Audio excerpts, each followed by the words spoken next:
So more Asian Americans are speaking out and admitting that they were taught to fear black people, they were taught to distance themselves from black people, and taught to chase acceptance from whiteness. Many say that they grew up at home hearing like don't marry or even don't date black people and avoid them. But now something is shifting. More Asian Americans are publicly calling out those beliefs, confronting their parents and unlearning generational biases. It's just and tell us what they be telling y'all at home that make y'all not like us so bad.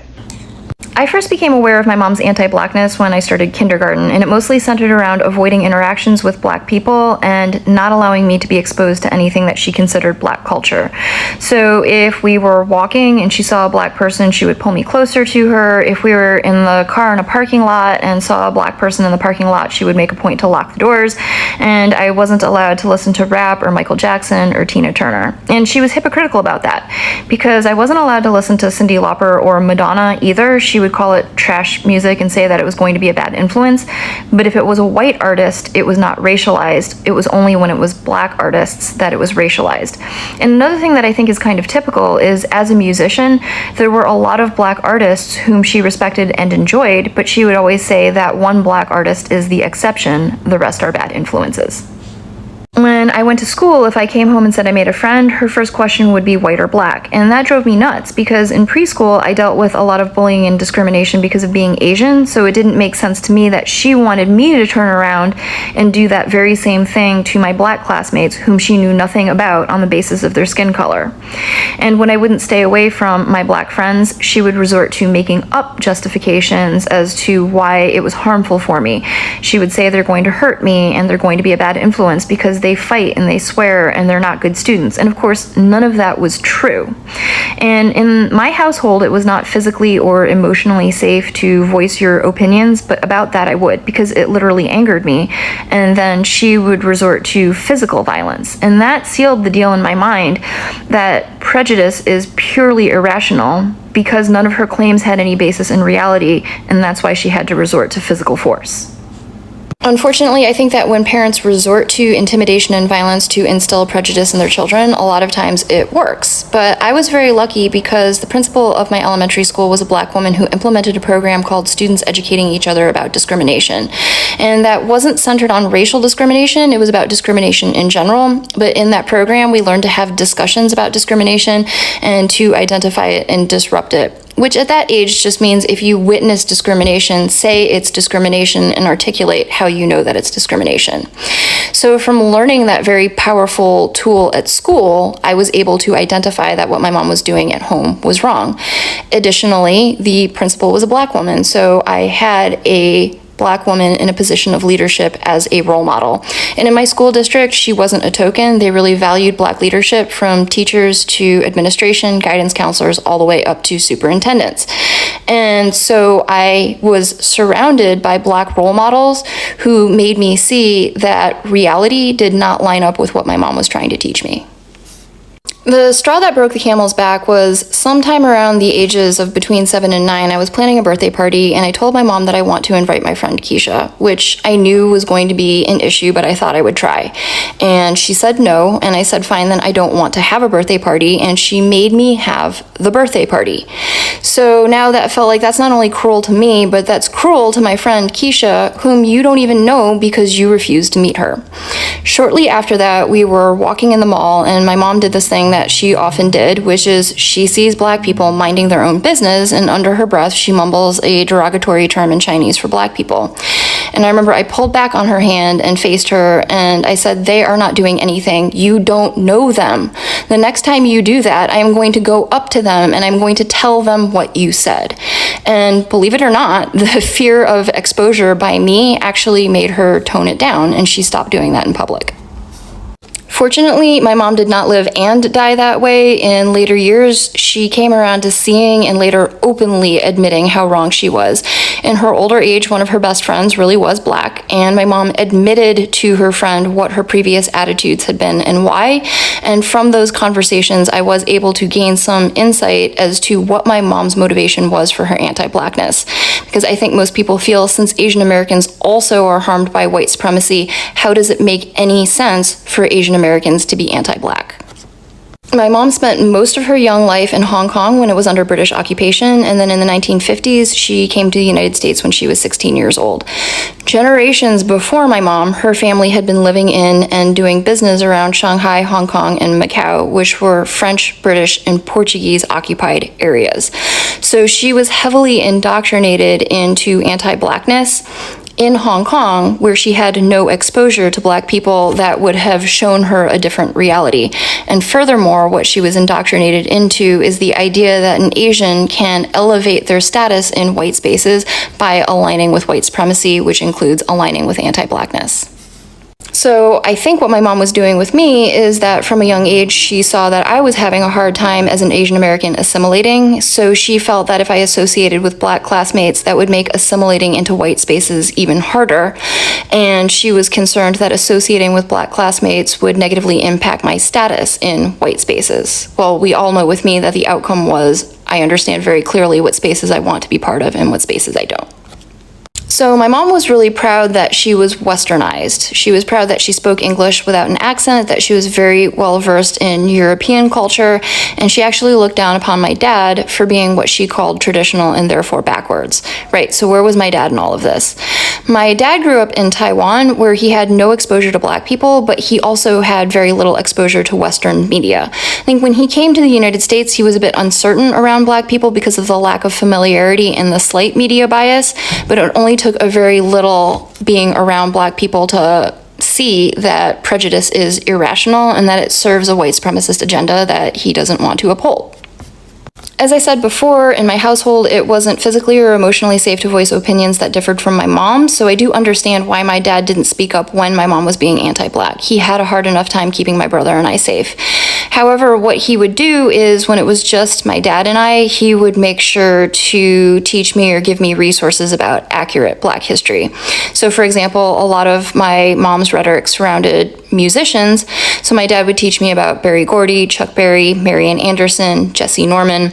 If the claim was that Black people don't value education, he would tell me about Black scholars, academics, and scientists, and so on. So that, in a nutshell, is what I was told at home behind closed doors when I was growing up. Question. This actually is a serious question. Why don't you like us Black people? Non-American Asians always gave me the cold shoulder. American Asians were cool and I often hang out with them. Are they just not used to us? Partially. Sad to say, but I know that there's anti-Blackness very much so in a lot of Asian American communities. And obviously, unfortunately, anti-Blackness is global. And I think like it's a very long historical answer. Yeah. Some of it has to do with not being used to it. Okay, so colonization happened throughout the whole world when white colonizers took over Asia, Africa, all the other continents. And with that came the belief of anti-Blackness that was instilled upon all of these communities. Now, once those colonizations ended, you were left with this homogenized community where they don't know anyone who don't look like they're all white, all Asian, all South Asian, whatever it may be. And then all of a sudden you fast forward to having technology and Western media, because again, controlled by whiteness, is pushing out this message of that Black communities are gangsters, do this, they do that. And then that media gets pushed out into the world in the form of movies and TV shows. And now you take this homogenized community who has learned anti-Blackness through colonization and stuff like that, on top of the fact that it's then mixed with people who are learning about these races for the first time through fictionalized television that is controlled by white media. And then you have this biased look. So when they meet Black people for the first time, they're having to reconcile what they have been essentially brainwashed into thinking versus then trying to figure out what that means when they meet you and they're like, but you're not any of these things. which is the reason why you get a lot of people from Asia who are having to go through that discovery, and Asian Americans who grew up with that and know that those are things that are essentially propaganda, mind washing, to keep upholding this idea of, and instead of using the WS word, I'm going to say anti-Blackness, because one is, hand in hand, and they push this anti-Blackness, then it's basically global propaganda. So then people are trying to, come to those terms. And instead of just being hateful, they may just not understand. You know what I mean? And I think that's like the short end of it. Yeah. I mean, I have nothing to contribute. That was very concise. A lot of people are just conditioned to believe that Black people are whatever the conditioner wants you to believe they are. Yep. And, like my grandma, the only Black people she had ever seen were American soldiers in Korea. And to her, they were all part of the same group. And then when she came to America, all she knew about Black people was, like you said, what she had seen on TV, what people had told her. And so she was very distrusting of Black people. And I was like, how many Black people are just like everybody else? Like, I go to school with Black kids, like, and she was just like, oh no, they're very dangerous. I'm like, they're not. This is just what people wanted you to believe. But what else did she know? You know what I mean? She's just this like, country girl from, uneducated, and is told by everybody in power what to believe. My God is better. My people are better. My guns are better. So she's like, okay, well, all of these things are better. So I better side with the better side. The Asian community needs some serious self-reflection when it comes to racism. As you guys probably know, I moved to London 2 months ago. I live in a pretty affluent area, and let me tell you this. So far, I have not seen a single Asian girl or gay guy holding hands with a Black or brown person on the street or at school. In fact, almost all of them were with white dudes. A few days ago, I matched with someone from Bangladesh on a dating app. He's incredibly smart and humorous. He graduated from Imperial College, which is like one of the best universities in the world, and he's got a good paying job in technology. However, to my surprise, after we matched, his opening line was, "Thank you for liking me back. I'm aware that I may not be your preferred ethnicity, but I decided to shoot my shot anyways." At that very moment, I felt like all the dots were connecting. Why are so many Asian people actively discriminating against others with a darker color of skin, especially in the context of dating?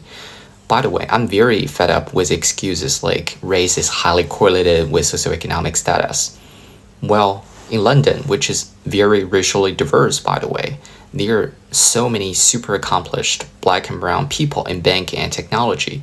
And my observation is that many Asian girls and gay guys would rather choose a white guy with mediocre salary. My message to the Asian community is very simple. Whitewashing yourself is pathetic. Don't do it.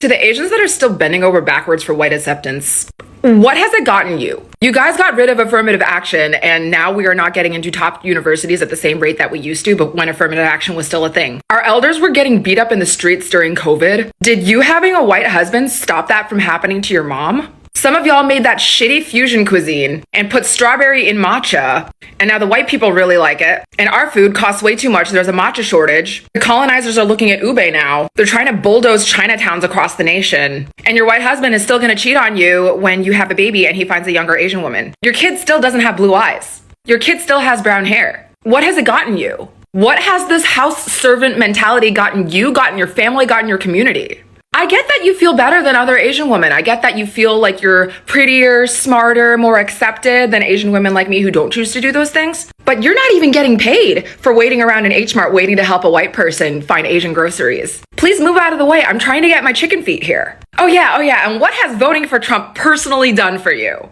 Let's have the conversation that people love to sidestep. Because anti-Blackness does not just come from white folks. And it for sure did not just appear out of nowhere. And if we're serious about solidarity, we have to trace where it actually started. Now, first thing, this is not about all Asian communities. That's lazy, and I am not lazy.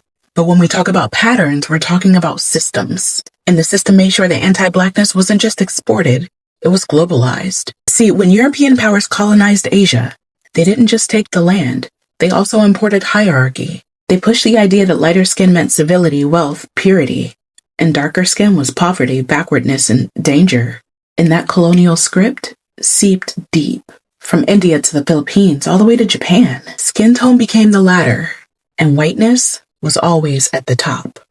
If we fast forward to Asian immigration in the US, you arrive in a country that's already built on anti-Blackness, already criminalizing Black life. And what do politicians do?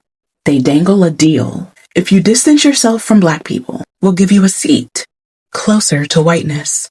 And that's where the model minority myth comes in. It was never a compliment, it was always a weapon. The government used it in the 1960s to say, hey, look at these Asian immigrants. They work hard, they follow the rules. Why can't Black folks do the same? And that's when it turns survival into separation. And here's the ugly truth. Some communities actually leaned into it, right? Because if your family's safety, your visa, your livelihood depends on being seen as the good immigrant, you'll play the role, even if it means stepping on Black people to do it. But don't get it twisted. This was not organic hate. It was policy. It was propaganda. And it worked because it kept us divided while white supremacy stayed in power. So when we talk about Asian anti-Blackness today, whether it shows up in colorism, anti-Black policing in Asian-owned shops, or even silence around Black death, we've got to understand that it didn't just fall from the sky. It was planted by colonizers, by governments, by systems that profit when we fight each other and not them. And until we name that history, we are not building solidarity. We're just repeating the cycle. And I, for one, refuse to keep the cycle quiet. I just want to put this out there. More Asian women should start dating Black men. For real. We need more Black and Asian connections in our community. More love, more understanding, more power together. Here is a truth we all need to hear. Anti-Blackness did not even start in Asian household. It was planted. It was planted through immigration systems that rewarded model minorities, through the idea that if you stay close to whiteness, maybe you'll be safe. But proximity to whiteness has never guaranteed safety. And now Asian Americans are now admitting that the same system they try to fit in is the same system that oppressed Black Americans for 400 years. A system that benefited from division, a system that rewarded silence, and a system that encouraged communities of color to compete against each other rather than unite. But now many Asian Americans, they are now realizing, and others for the first time, that the stereotypes that they were taught about Black people, they were not accidental, they were strategic, because minority groups, they are busy fearing each other,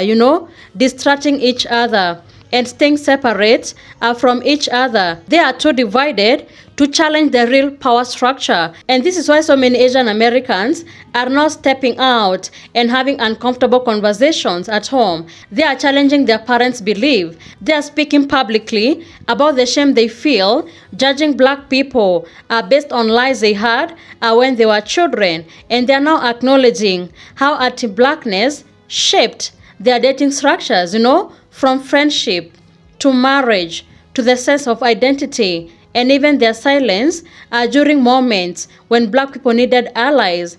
And what's powerful is that most of them are now speaking out to break those generational cycles, because healing is not about pointing fingers. Healing is about telling the truth. And this is what Black Americans have been fighting for years. They have been bleeding the most and resisting oppression for centuries. And every minority group in United States, Asian, Latino, African, Caribbean, and Middle Eastern, they all benefit today because of the freedoms that they earned through Black struggle, Black sacrifice, and Black leadership. Asian Americans are now recognizing that their liberation is tied to Black liberation, that they cannot claim to fight discrimination while holding on to anti-Blackness beliefs inherited from colonization, and they cannot stand against racism only when it affects them. And that's a real solidarity.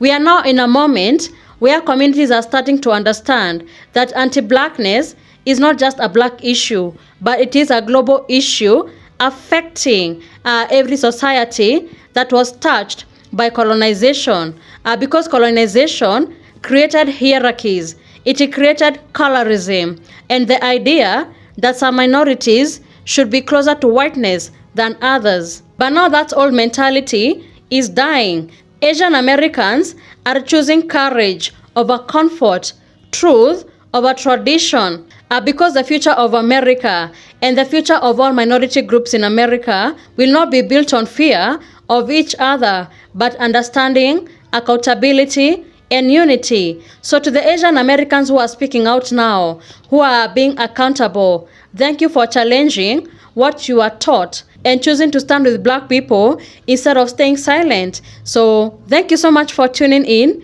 Be sure to like, subscribe, and share.